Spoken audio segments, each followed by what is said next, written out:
I think that's one of the big challenges that we face, which is to, explain and make clear how this all works and how it does generate real reductions.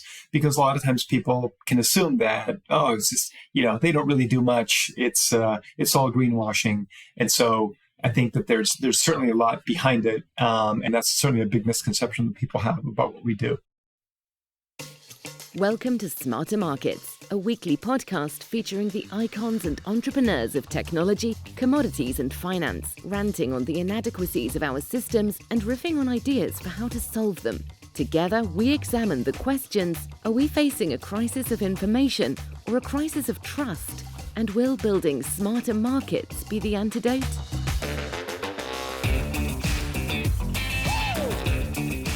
Welcome back to Demystifying the Carbon Markets on Smarter Markets. I'm Dave Greely, Chief Economist at Abex Technologies. Our guest today is David Antoniloi, the CEO of Verra, whose Verified Carbon Standard program is the world's most widely used greenhouse gas program, with over 1,775 certified projects that have collectively reduced or removed more than 865 million tons of carbon and other greenhouse gas emissions from the atmosphere. Hello, David. Welcome to Smarter Markets. While the voluntary carbon markets share many similarities with commodities markets, unlike a typical commodities market, there's no physical commodity being bought and sold. Instead, what's being bought and sold is a claim to have reduced or removed carbon or other greenhouse gas emissions from the atmosphere. Because of this, organizations such as Verra perform a central role in carbon markets, connecting the supply of carbon reduction projects to the demand for carbon offsets. David, how would you describe Verra's role in the carbon market ecosystem? Well, first of all, thank you for the invitation to speak here today. It's a real pleasure to share my thoughts about the market and the role that Verra and the VCS program play. But to answer your question, in many ways, what we provide is the glue that holds the market together. Like you mentioned, there's buyers and sellers. And as a buyer, you want to make sure that what you are purchasing actually has rigor and something that has integrity, and it's going to help you achieve your goal. In this particular case, buyers in the voluntary market are looking for something that helps them make the claim that they are reducing their greenhouse gas footprint beyond what they might have done internally.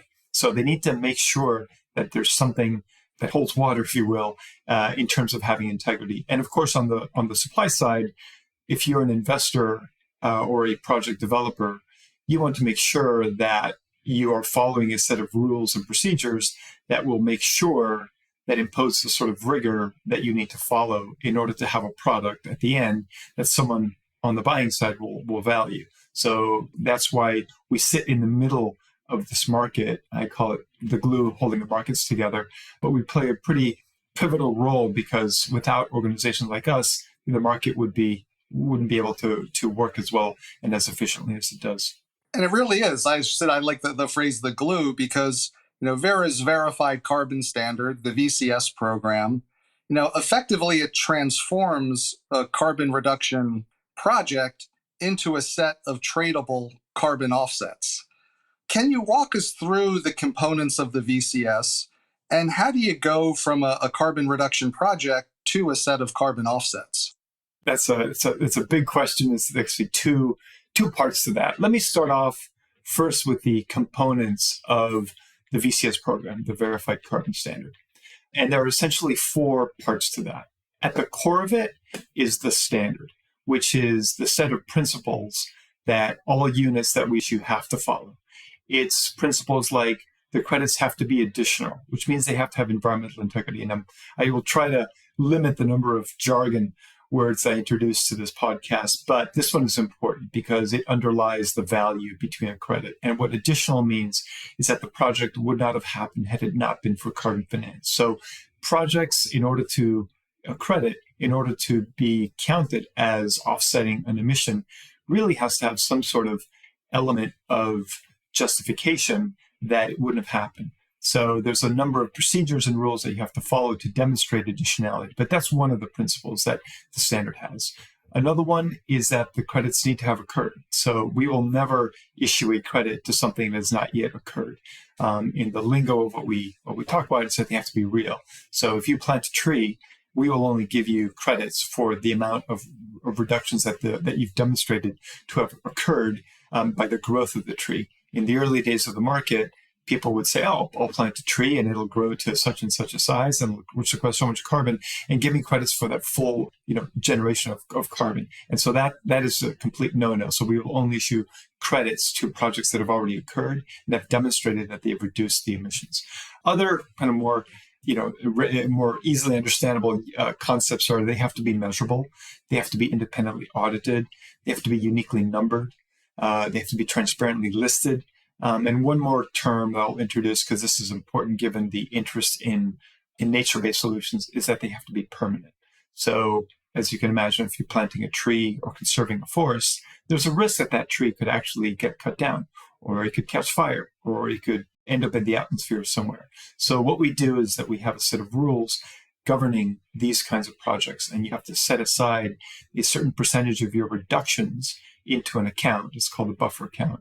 And we then use that to back up any reductions that have occurred, but that have suffered those reversals. So if a tree does get cut down, we have a store of reductions that we can use to back up and make sure that the credits are permanent and are equivalent to a project that's reducing emissions from a landfill gas project or whatever. It essentially serves as an insurance pool. So that was a long answer to that first bit of that question, which is the standard, what sort of principles we follow.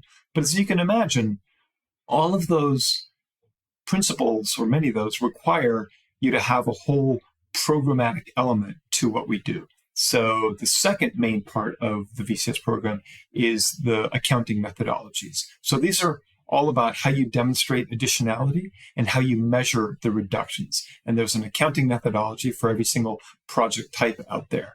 And they get developed, but they're important because they're critical to make sure that there's consistency in respect to the kinds of data and parameters that are being gathered by the project proponents so that they can then demonstrate that they've reduced the emissions. The third kind of pillar of the VCS program is independent auditing. I mentioned that as one of the principles. And of course, you need to figure out who can audit, what sort of training they need, what sort of accreditation they need, what sort of oversight we need to have over them. So independent auditing is a key element of the program. And we have a whole part of our staff working with auditors to make sure that they're, doing the reviews of the projects properly. And the final part is the registry. So you remember I said that one of the principles is that the units have to be uniquely numbered. They have to be transparently listed. So that is where the registry comes in. All of the project documentation gets listed on the registry. It sets out all of the monitoring reports, all of the auditors' reports, all of the representations, et cetera. And it tracks all the units with a unique serial number that avoids double counting. So it kind of ensures transparency and avoids double counting. So that's, the first part of the question, which is what is the VCS program? It has those four pillars. Again, just to repeat, it's the standard, the accounting methodologies, independent auditing, and the registry. And then your second question was, well, how do projects go from kind of a concept to generating credits? So there's a number of steps that they have to go through. The first one is they have to prepare the project. They have to a document that sets out a full description of the activity and uses, as I mentioned before, an existing approved accounting methodology that indicates how data and information will be gathered over time. And again, as I mentioned before, one of the key elements here is the justification for why this project is essentially deserving of carbon finance and how carbon finance will actually help make this project happen. Then you have to have your project document audited by an independent third party, the auditors. And once it's approved by us, then it gets registered on the registry. So then you have a project that's registered and you can register your project. But then, of course, you remember I said that one of the principles is that we will not issue any credits until they've actually occurred. So in order to issue credits, you need to operate the project. And at some point, whenever the project developer decides, they submit a monitoring report as defined in the accounting methodology, and to have that audited by an independent auditor. That again gets reviewed by our staff. And if approved, we will then issue credits into the account of the project proponent, who then can put them up for sale, trade them, and do whatever they want. So it's a long process, but as you see, as I describe the process, it relies on a lot of the elements that I described with the program. Absolutely. It's fascinating to hear how much machinery is behind this. I think often people think of organizations like Verra and think mainly in terms of the registry. But as you've said, there's an entire program behind it with multiple elements. And I'm curious, in your interactions with people, like what would you see as some of the misconceptions that people in the marketplace might see about what Verra does and how you do it? I think you've captured it pretty well, and that folks don't always appreciate the complexity behind everything and how it all fits together. It is complicated, and that's something that people complain about. A lot of folks would like to see the process be much more streamlined and simple, etc. But the reality is that in order to generate a high quality credit, you do need to follow a set of procedures. You have to go through a number of steps and so forth. I think oftentimes people don't appreciate, people who are on the outside, if you're a project developer, you know very well that if you go to, whether it's the VCS program or you go to Gold Standard or the Climate Action Reserve, pretty much the elements of the program that I described that are part of the VCS program, they exist in the same or very similar shape or fashion in the other main greenhouse gas crediting programs. But if you're from the outside, it's easy to discount the complexity or easy to kind of ignore how it all works. I think that's one of the big challenges that we face, which is to, explain and make clear how this all works and how it does generate real reductions. Because a lot of times people can assume that, it's just, they don't really do much. It's all greenwashing. And so I think that there's certainly a lot behind it. And that's certainly a big misconception that people have about what we do. Yeah, I imagine there's a large tension in that there's been such an increase in the market over the past few years and such an increase in demand for carbon offsets with the companies that have made net zero pledges. And I think there's a real demand for speed, right? And as you said, these programs and the methodologies, it takes time, and even the projects themselves take time. And I'm curious, just in your experience, what's it been like over the past couple of years versus, you've been doing this for 20, 25 years, right? Yeah, obviously in the last few years, there's been an increasing focus and demand for this work. So it's just been growing tremendously. And we're seeing, huge amounts of projects coming through. The prices are going up. So that's a good sign. It's basically giving a positive signal to the market, and people are starting to identify and dust off those projects that maybe they thought about a while ago, but really couldn't make happen with prices back then. But now with the prices going up, we're seeing more activity and just a lot more interest and a lot more promise. So there's really just quite a bit more of activity today. I think what has changed in my mind is that back then it was very much of a niche market, voluntary. Oh yeah, these guys are, they're trying to do the right thing, but it's a very small part of the economy. But I think today we're now at a point where companies essentially are, at least the ones that are consumer facing or have some level of commitment to sustainability, they kind of have to submit or measure their footprint, and they kind of have to publish it. And once they do that, they essentially have a liability on the books. They've got to do something about it. So we're really in a unique position here in that we can play a key role in helping to drive finance to climate action when the reality is the governments are moving much more slowly. So there's a real opportunity, I think, here for the volunteer market to make a real impact. And if we can combine that with internal reductions that companies are making to meet kind of that long-term trajectory of, getting to net zero over time, but in the meantime, if they can offset their residual emissions, I think we can make a real dent on the problem. And I think one thing we've seen government struggle with and the market struggle with is the notion of how to set the standard. And of course, you've talked through many of the principles that you apply in creating your own standards. I want to get to the piece of the program, though, where we could talk about the methodologies in a little bit more detail. Because I think, standards and high-level principles are certainly necessary and a guiding force. But to me, the methodologies are really where the rubber hits the road, so to speak, as a methodology lays out the detailed procedures for determining a project's eligibility, its baseline emissions, and being able to measure those emissions reductions. And I was hoping you could take us through, how is a methodology developed and approved? Because I don't think there's always an appreciation for the level of rigor and detail that goes into developing these methodologies? I think that's probably going to be a recurring theme throughout the podcast, right? That oftentimes people think, oh, yeah, there's a methodology that exists, it's fine. But if you look at these documents, they can be really complicated and sometimes they're quite long. So yeah, you're right. It is a fairly detailed process, but basically I'd say there's maybe like 9 steps, right, to approving the methodology. The first thing we do is we require proponents to submit a concept note. So here's a concept, here's an idea of what I'd like to do. We review that. And then at some point, we either decide to accept it into the methodology approval process or not. And so obviously, if we approve it, then the proponent then goes ahead and submits a formal methodology document. And we have templates. There's obviously a lot of models out there.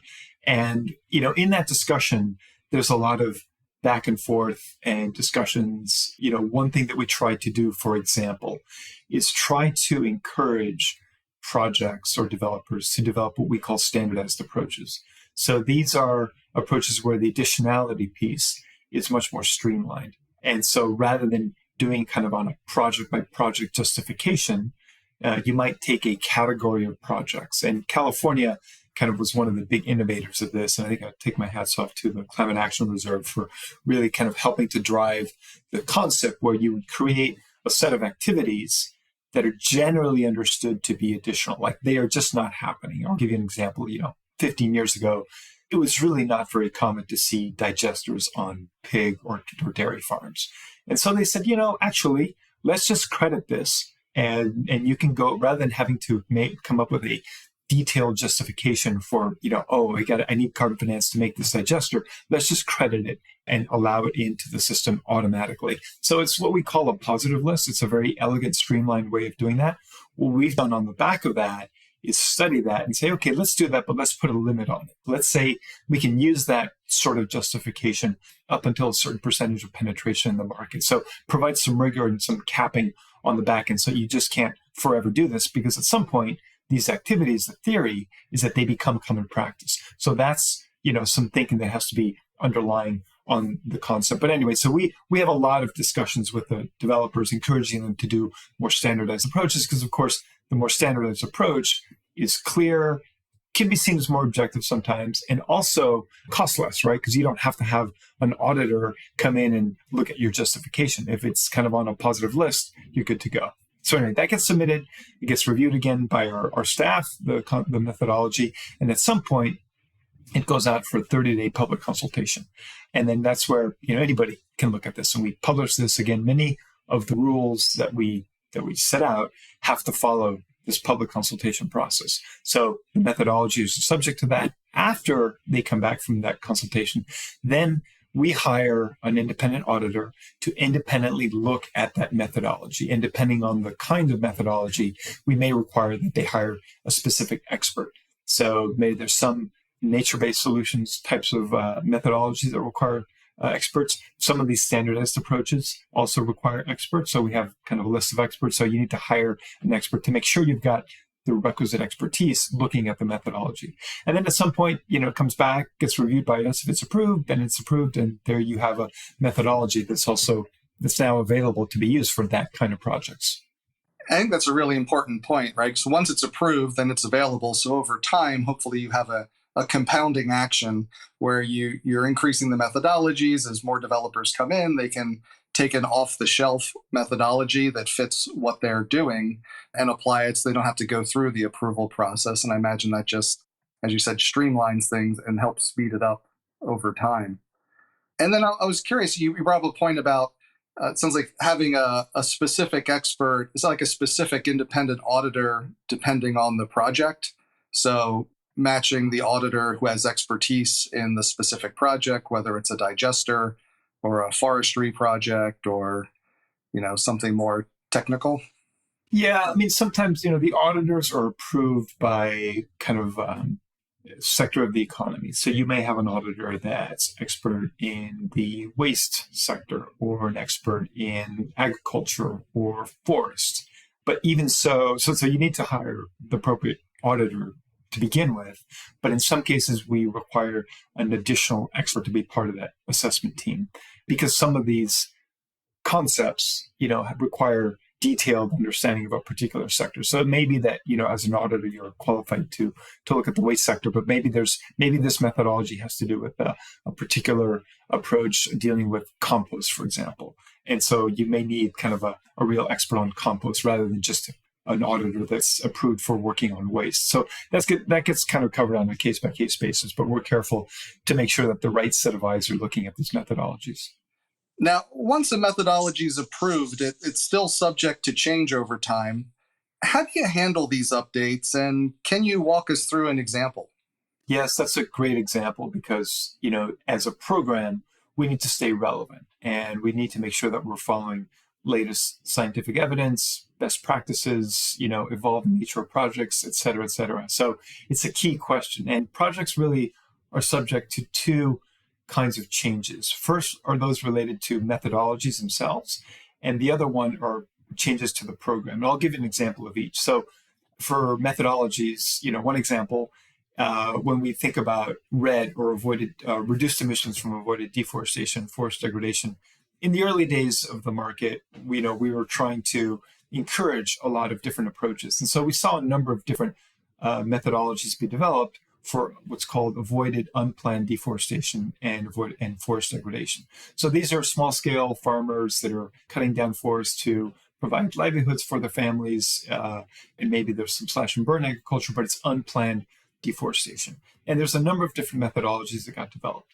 But over time, we've decided, that actually that's been great. It was a great way to generate different ideas, but we're now trying to create some consistency across those methodologies. So we're in the process of revising the certain approaches related to those methodologies, in particular, how you set the baseline, and how often you have to go back and review the baseline. And so that first one about setting the baseline is a change that happens at the methodology level. But for the program itself, we're now going to be revising the number of years that have to pass before you go back and revise your baseline, because that's a consistent thing that you have to go back and revise, especially given that the dynamics of deforestation in this particular case changed. And that's a program level rule. That's an example of a change that happens at the program that affects the project as well. Another good example that's worth mentioning is that at the program level, we often, make decisions about categories of projects. And so back in 2019, we decided to stop crediting grid-connected renewables in most countries. We still allow them in least developed countries, but we concluded that grid-connected renewables were competitive with fossil fuel facilities, and they didn't really need carbon finance to make them happen anymore. So we took them off the table. So that's an example of a project that, no longer is credited or no longer is allowed. And yet there are existing projects that were registered before that deadline that are still perfectly fine because they were able to, they got registered early on and therefore have the lifetime of the project to live through. But we will not register any new projects, any new renewable energy projects going forward.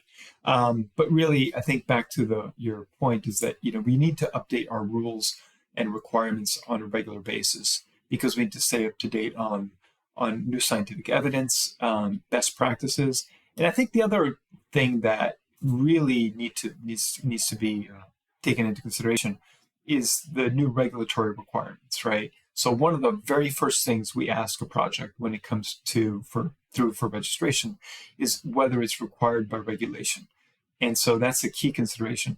As you can imagine, as countries start to regulate climate or greenhouse gas emissions, there will be more and more regulations forcing countries to take action. So soon enough, we'll see, and I'm hopeful that this will happen because this is a good thing, that the scope of project types will be reduced over time because countries will start to step up their regulation and enforce it. So that does mean that the volunteer market in the long run will need to be constrained. Well, it should be constrained if everything is working properly because we do need governments to step up. But that's something that that we're monitoring very closely to make sure where these regulations pop up and where projects may no longer be eligible.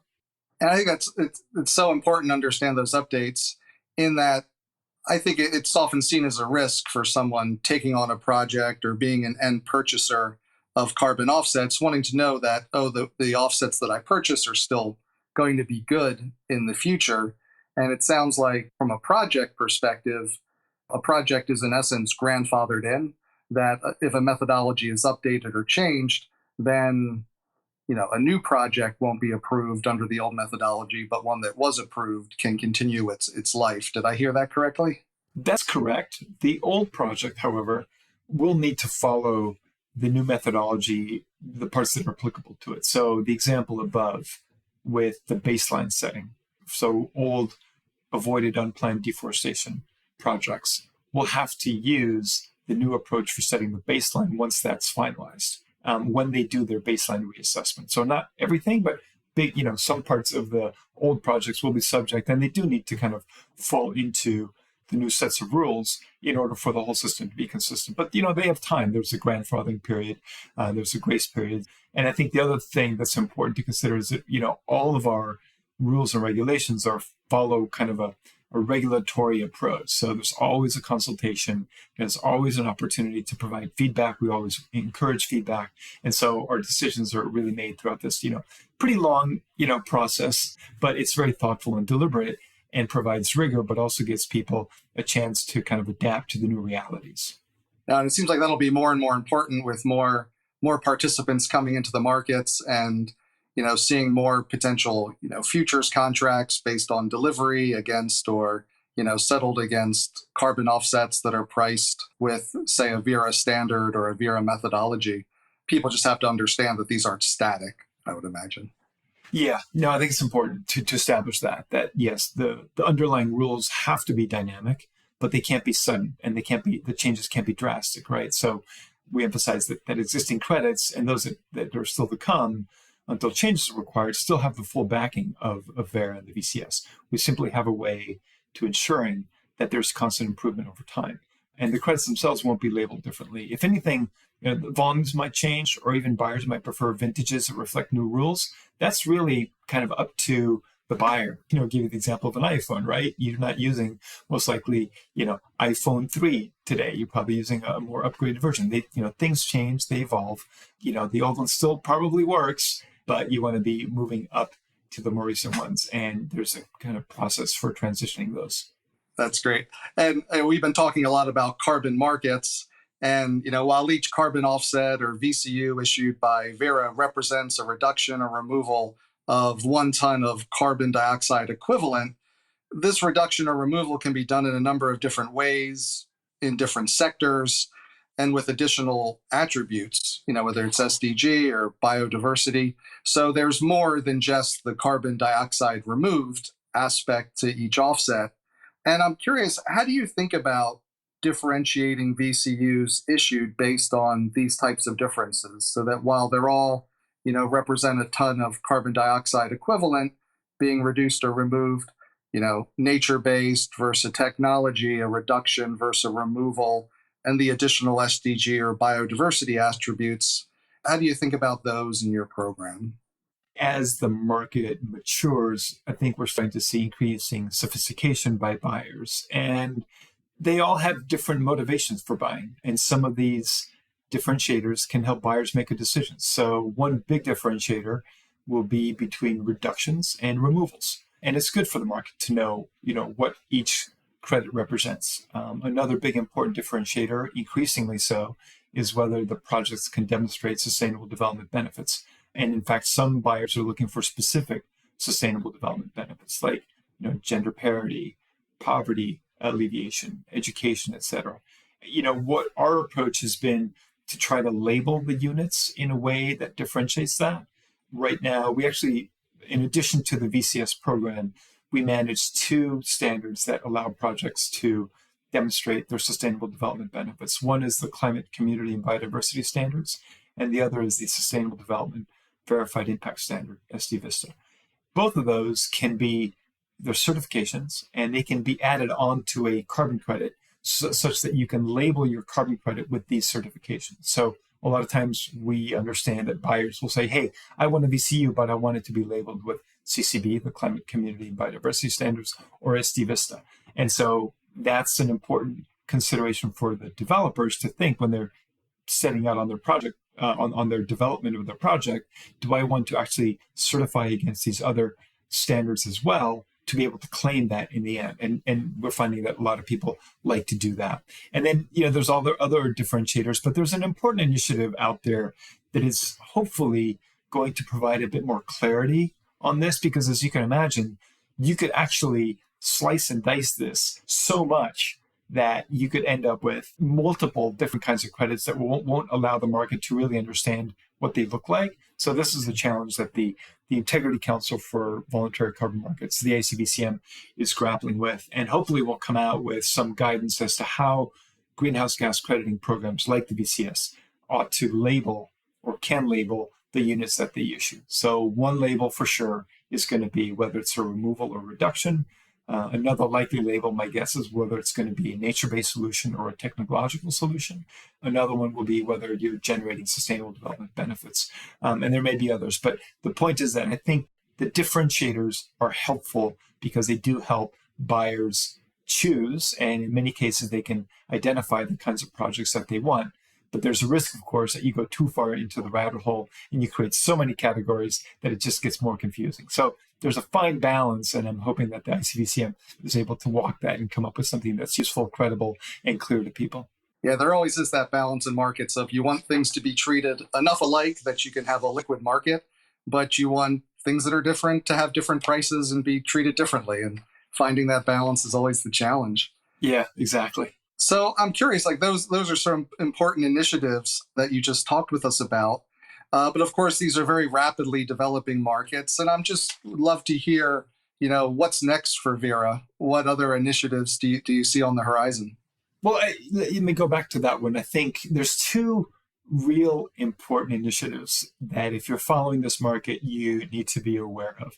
The first one is the ICVCM, the Integrity Council for Voluntary Carbon Markets, which I like to describe as helping to resolve concerns about the supply side of the market. So the ICVCM, its stated purpose is to create a threshold of performance for carbon credits that people can trust. So it's coming. This is the Mark Carney task force. It used to be called the Task Force for Scaling Voluntary Carbon Markets. It got a lot of attention because Mark Carney was at the head of it. And so the ICVCM is the offshoot of that and kind of the incarnation, the real organization that's going to make it happen. And its purpose is to assess all of the greenhouse gas crediting programs out there and come up with a list of ones that they think are credible. And I think that's going to be really good because in the end of the day, if someone asks me, why should I trust VCUs? They're going to get an unsatisfactory answer because I can only say that, we're well run. We have rigor in our rules. We're mission-driven NGO, all that stuff. But there's nobody that has done an assessment across all of the greenhouse gas standards and made sure that they actually do the things that are needed to make sure that they have rigor. So much of that, I imagine, will be about checking to make sure that, do you really check to make sure projects are additional? Are you really making sure that their auditors are doing the right job? Do you have a transparent registry? Are your units transparently listed and are they uniquely numbered? All those kinds of things are going to be questions that the ICVCM is going to be asking of the greenhouse gas programs. And at the end of that process, hopefully they'll have a list. They'll say, look, here are the programs that we've looked at. We've opened the hood, we've checked it out, and we think it's legit. And you can buy these and you can be confident that these are real reductions. I think that will be a very, very useful aspect that will help to clarify for buyers what kinds of credits they can buy. Because that is a current question they have. Like, gee, I've heard the VC is good, but how do I really know? So this will be an independent assessment of the program. So that's the first one, which I think will be really, really important. And I'm hopeful that they'll come up with something that's, again, useful and credible and helps out. The other initiative that I think is really important and is looking at the demand side of things is the VCMI, the Voluntary Carbon Markets Integrity Initiative. And the purpose of the VCMI is to establish a clear set of claims that companies using carbon credits can make on the back of using those credits. So I heard on NPR the other day that I think it was is it Fat Tire Beer? I may get it wrong, but there's a big brand. They were talking about the Super Bowl and saying, we're going to be the first carbon neutral beer. Well, what does that mean? Like, how are you defining carbon neutral? Right now, there is no consistent set of rules that set out what a carbon neutrality claim is. As we have already identified as part of the Paris Agreement, there's an imperative that companies start to reduce their internal emissions over time. And by 2050, you're now at like maybe 5 or 10% of your greenhouse gas emissions from where you are today. And you have to have a pathway for that. But does carbon neutral mean that you're actually on a pathway, or are you just buying offsets? The reality is we just can't afford companies to buy offsets and claim carbon neutrality. I think that would be a missed opportunity. We need to make sure that companies are actually signing up to targets, demonstrating they're meeting them, and then reducing the residual emissions. I think that's kind of the sweet spot where we want to go. But the VCMI will start to set out rules on what those claims are, so that when a big beer brand or whatever company says I'm carbon neutral, we know what that means, and we can compare it to other claims that may not be quite the same. Still may be valuable, but that hierarchy or that set of claims is going to be really important. And so if we pull these together, the demand side claims clarity, and then clarity on the supply side, I think we'll be able to have a much more transparent and clear rules for how people engage with the market, and that will allow more people to get in both on the buy side, but also on the supply side. Thanks again to David Antoniloi, CEO of Verra. We hope you enjoyed the episode. Join us next week with our guest Norman Ray, former president of the Governing Council of the Galapagos Islands. We'll be discussing the Galapagos Sustainability, Innovation, and Resilience Hub and the role of public-private sector partnerships in achieving economic and environmental goals.